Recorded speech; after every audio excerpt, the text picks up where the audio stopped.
Good morning, everyone. Happy Monday to you. It's Lee Henson, President and Founder of AgileDad, and it's time for today's episode of the Daily Stand-Ups. Without any further ado, let's get started.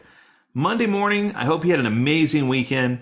I wanted to kick this week off with a bang. I wanted to give you something that is very interesting, something that maybe you thought of or maybe you haven't, but I had someone who sent in an email, and at first I thought the email was asking questions specifically about certifications, but then I read a little deeper into the email and realized what the real question was. And the real question was this: are all Scrum Masters the same? Now let me explain.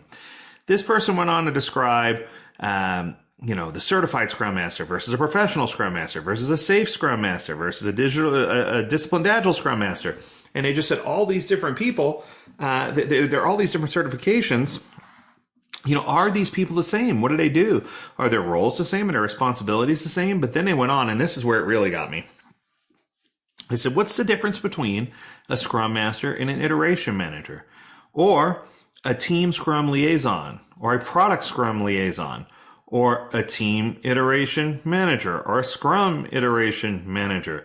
Or a Scrum overlord, Scrum ruler, Scrum zealot, Scrum Vader? Luke, where is your backlog? I'm just picturing it now, right? Scrum Undertaker, or my favorite, Scrum Lord. And I think that what's happening right now is something very interesting. Almost like there's an internal revolution going on within the Agile community about the argument over words. What is one versus the next versus the next versus the next? And here are my thoughts. So, from the very onset, from the very beginning, I never liked the term Scrum Master. Now, let me explain why.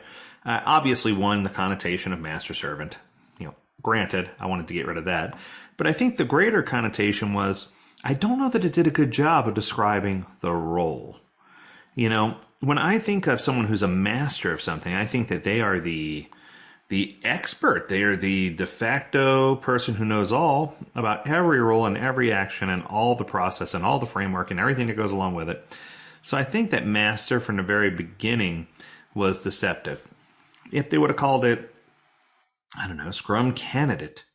I'm just trying to think of some other name. That's a horrible name too.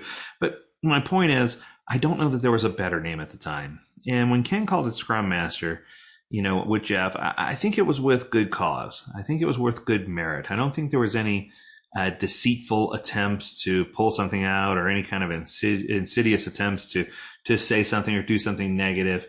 I think the connotation of Scrum Master was meant to be someone who was like the master of ceremonies, an MC, if you will, right? And that person was going to be responsible for facilitation, for servant leadership, and for things along those lines. Now, I have seen so many articles and blog posts out there arguing that a safe Scrum Master and a regular Scrum Master is different, or that a professional Scrum Master is not a certified Scrum Master. Well, here is where I stand. I feel like, and this is, with my opinion in a quarter, you'd have 25 cents, but where I stand is, in my world as a certified Scrum trainer, I am allowed to certify people as Scrum Masters. And I'm very honored and privileged to be one of just a few hundred people in the world that can do this, right? But with that being said, I take that responsibility very seriously. Meaning, my class at the level 1 has a very high percentage pass rate. But then when you get to the level 2 and level 3 classes, what's interesting is, especially at level 2, you start to see some people, some pass-fail rate droppage. And the reason why is because I feel like when I put my name on that credential, I want the world to know that that person has stood through one of the most potentially difficult trainings they've ever been through, that they've actively participated, that they've proven to me that they have way more worth than that 1 year's of experience required, and not necessarily chronologically, but experience as in the trenches, right? And that person has illustrated that they understand all the duties, responsibilities, and whatnot of being in the position of a third-party advocate, servant leader, Scrum Master. Now, honestly, if you ask me at the end of the day, do I care if it's called certified Scrum Master, professional Scrum Master, safe Scrum Master, disciplined Agile? I don't care if you call it gummy bear number 64 Scrum Master. For me, those words in the front are adjectives. I'm going to say it again. They're adjectives. The certified Scrum Master shows that you went through a rigorous 2-day course, that you took an examination, you were certified. A professional Scrum Master, same thing. You went through either one course or no course at all, and you took your industry knowledge and gained experience and passed a rigorous technology-based test to become a PSM, a professional Scrum Master. If you're a safe Scrum Master, it means you sat through a multi-day safe class and that you understand the tenets of how to be a good Scrum Master, almost the same way you would in Scrum. And you took that and learned also how to apply it in a scaled setting. With a disciplined Agile Scrum Master, and this one's my favorite, this is the one that's probably the biggest misnomer. When I think of discipline, I think of single-threaded discipline, but disciplined Agile, the whole concept is to choose your way of working. So it's almost like the disciplined is the least disciplined, and the one that's certified is the least certified, and the one that's professional only applies to things that are technical, so it's probably the least professional, and the one that's safe is probably the least safe. So for me, I think, wow, this is just an incredible time to be a Scrum Master. But what I do want to point out is this.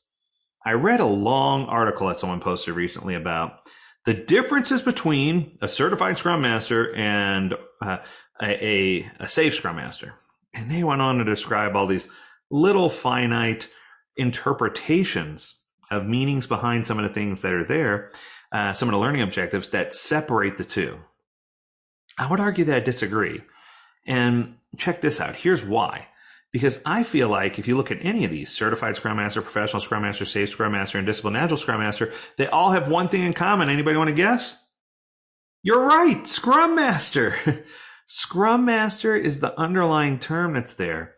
And I think the reason behind that makes sense. In the very beginning days of Scrum, early 2000s, if you learned all the things that you needed to do to be a really good Scrum Master, it would not have adhered directly to a specific orientation of Scrum. It may not have agreed completely with the Scrum framework or with the Agile framework or with the professional Scrum Master framework or say Scrum Master. My point is, if you learn how to be an effective Scrum Master and you learn the responsibilities and you understand that the Scrum Master is a lot like a doctor, they're there to listen to symptoms, make diagnosis, to write prescriptions, to help the team be successful, to execute as a third-party servant leader. Those are the keys that are going to help you be a successful Scrum Master. And I think that those keys apply across the board, regardless of which letter you have or which word you have in front of your Scrum Master name. So my challenge for you this week, starting today, is to really ask yourself, and this comes directly from the 12-step program that we put together. Actually, it is step number 3, and it asks, in your organization, do you have a clear understanding and delineation of all the roles, responsibilities? Do you understand what each role is supposed to be doing, what the responsibilities are? And have you identified by name who the people are who are fulfilling these responsibilities? One of the discoveries that I made is in many organizations, we find that people who are filling in for the Scrum Master role maybe are doing other things or they don't completely understand the Scrum Master role, or there's more people doing it than there should be, or maybe people are spread too thin and they have other responsibilities as well. It's just an opportunity for us to really understand, grow, and learn if we dig into these roles. So to answer that initial question for my reader, are all Scrum Masters the same? My answer is, if they learn how to do their job correctly, they are the same. And the proof in the pudding would be this. Now, one thing that sets the AgileDad Certified Scrum Master class apart is that if you're seated for that class, you are very well eligible to take the Professional Scrum Master. You're also very well eligible to take the PMI Agile Certified Practitioner certification. And with just 1 or 2 additional details, you could be seated for any of those 3 exams and pass all 3.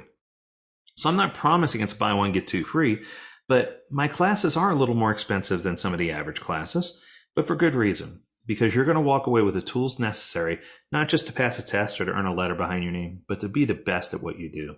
I hope this information was helpful. I hope it kicked off your week on the right foot. As always, I encourage you to tune in to AgileDad, where you can learn more about this topic or many other topics. And if you have a request for something that you want us to cover in one of our episodes, we'd love to hear from you so that we can cover your topic here as an episode on the Daily Stand-Up Podcast. And as always, we encourage you to stay well, stay healthy, and stay agile, my friends. Until next time, do take care.